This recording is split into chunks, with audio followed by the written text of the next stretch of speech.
Chers frères et sœurs de Camp Ministries, bonjour, ici Emmanuel Cambi, votre serviteur.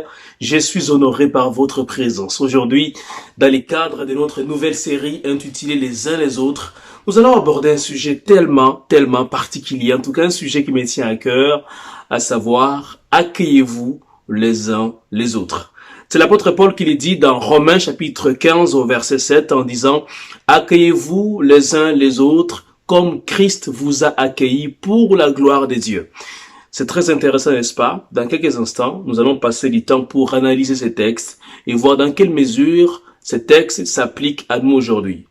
Nous sommes dans une situation particulière, voulais-je dire, une situation caractérisée par les retours en force de la Covid-19. Je vous garantis que nous allons vaincre cette pandémie, ce n'est qu'une question de temps. Et nous nous demandons comment allons-nous faire pour passer au travers. Un des secrets, c'est de savoir s'accueillir les uns les autres. Mais qu'est-ce que cela signifie? Dans quel contexte ces versets s'inscrivent-ils? Qu'est-ce que Paul voulait nous dire à nous qui sommes aujourd'hui au XXIe siècle? Voilà autant de questions pour lesquelles je vais devoir fournir des réponses précises. Mais en attendant de rentrer dans les vifs de ces messages, je voudrais souhaiter la bienvenue à toutes les personnes pour qui c'est la première fois que vous arrivez sur Camp Ministries. Vous êtes au bon endroit et au bon moment. Nous sommes en effet une plateforme dont la vision est d'être une référence en enseignement biblique et théologique et surtout un tremplin pour le ministère des jeunes leaders chrétiens partout dans la francophonie. Alors revenons à notre sujet du jour, à savoir, accueillez-vous les uns les autres. L'apôtre Paul va demander aux Romains de pouvoir appliquer cela, tout simplement parce que dans l'église de Rome, il y avait deux tendances. Il y avait d'un côté des Juifs qui s'étaient convertis et qui étaient restés accrochés à leurs coutumes, à leur manière de célébrer, à leur manière de fêter les jours, ainsi de suite. Et pour ça, eh bien, ils ne voulaient pas en démordre. De l'autre côté, en revanche, nous avons un groupe de chrétiens qui étaient païens, qui se sont convertis au christianisme par l'évangile et qui, de leur côté, eh bien, continuaient quand même à ne pas vouloir s'accommoder des coutumes qui étaient prescrites par les Juifs. Conséquence, l'Église était sur le point d'être séparée. Les deux groupes ne s'accueillaient pas, ne s'attendaient pas du tout. Et on rapporte à l'apôtre Paul la situation qui prévaut à ce moment-là dans l'église de Rome.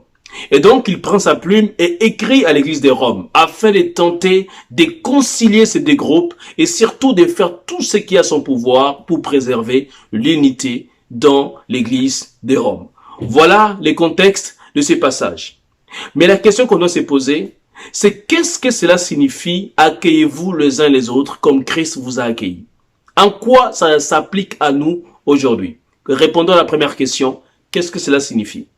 C'est très intéressant, juste la phrase où il dit « Accueillez-vous les uns les autres comme Christ vous a accueillis pour la gloire de Dieu ». Commençons par la toute première partie, comme Christ. Écoutez, Jésus-Christ, lorsque il nous a accueillis, il était et il est jusqu'aujourd'hui le Dieu. Il est le Seigneur des gloires. Il est venu sur la terre. Il est mort pour nos péchés. Il est ressuscité le troisième jour et il est remonté au ciel. Aujourd'hui, Jésus, il est assis à la droite du Père. Il est adoré. Il est célébré. Il est loué. Il est magnifié. Les quatre êtres vivants, les 24 veillards l'adorent sans cesse. Malgré son statut de Dieu, de Seigneur de l'univers, Jésus a décidé de nous accueillir. Alors quand il dit qu'il nous a accueillis, nous, les nous là, de qui il s'agit précisément? Il s'agit de vous et de moi. Il s'agit des personnes qui étaient auparavant des gens pécheurs. Nous étions des gens qui n'avaient même pas le mérite de s'approcher de Dieu. Nous étions sous la colère des dieux. Nous nous sommes égarés du chemin que Dieu nous a tracé. Nous étions des rebelles, des désobéissants. Nous étions des gens qui n'avaient aucun droit à la grâce, mais aussi, comme l'apôtre Paul le dira plus tard, les droits des cités, comme les Israélites. Nous étions tout simplement perdus. Nous étions couverts par toutes sortes de péchés. En d'autres termes, nous ne méritions même pas d'être sauvés. Et Jésus nous a accueillis avec tout ça et il nous a dit, je vous ouvre grandement les bras. Et Jésus nous a accueillis. Il nous a accueillis pour nous transformer. Par sa mort à la croix, nous avons hérité désormais les saluts. Nous sommes aujourd'hui héritiers de Dieu et co-héritiers du Christ. Quelle grâce et quel privilège. Alors mes amis, si Jésus nous demande de nous accueillir les uns les autres, il veut dire tout simplement, accueillez-vous comme moi je vous ai accueillis. Accueillez les autres avec leurs faiblesses, avec leurs incompréhensions, leur tempérament. Accueillez les autres comme ils sont, c'est-à-dire avec leurs incertitudes, leurs doutes, leurs échecs. Accueillez les autres dans la situation où ils se trouvent. Le but, évidemment, n'est pas de les accueillir et puis de les laisser comme ça. Non, c'est de les accueillir et ceux qui ne sont pas sauvés, de leur proclamer l'évangile, afin qu'ils soient nés de nouveau, sauvés par la grâce du Seigneur et ainsi qu'ils puissent servir le Seigneur par la grâce du Seigneur. Et Jésus nous dit, accueillez-les de la même manière. Vous savez pourquoi il est important d'appliquer aujourd'hui cette parole de l'apôtre Paul?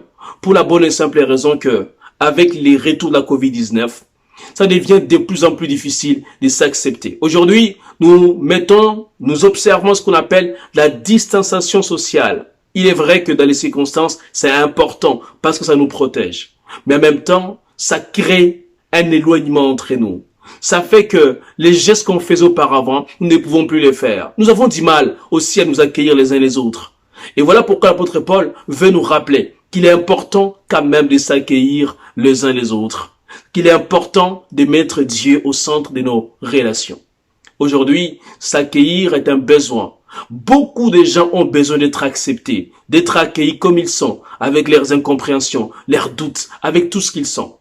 Évidemment, ici, il s'agit, comme je l'ai dit tout à l'heure, il s'agit de les accueillir afin de les amener à être transformés par la grâce du Seigneur. Je termine en vous posant quelques questions. Qui est-ce que vous avez du mal à accueillir dans votre cercle d'amis? Qui sont les personnes qui sont, d'après vous, difficiles à accueillir? Et vous savez pourquoi Dieu nous demande de nous accueillir les uns les autres? C'est pour que sa gloire puisse resplendir.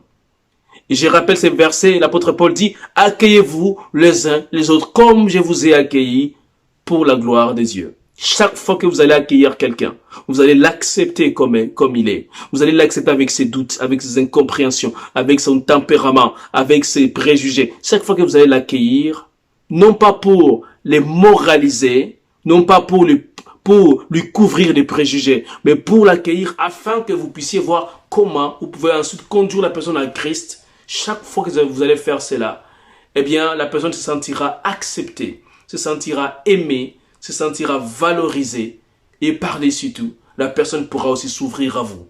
Et ultimement, c'est Dieu qui va être glorifié. Ma prière est que cette parole puisse devenir réalité dans votre vie et de la mienne. Que le Seigneur vous bénisse abondamment. Et si vous n'êtes pas abonné à Camp Ministries, je vous réitère mon appel. Abonnez-vous à Camp Ministries sur notre page Facebook, mais aussi allez sur YouTube, tapez Camp Ministries, activez la cloche de notification, soyez ainsi tenus au courant de toutes les publications que nous faisons régulièrement. Restez sur Facebook, il y a des textes que nous publions également. Vous allez être nourris spirituellement afin que vous puissiez aimer Jésus et servir mieux l'Église, le corps de Christ. Que le Seigneur vous bénisse abondamment. Merci de nous avoir honorés par votre présence. À très bientôt.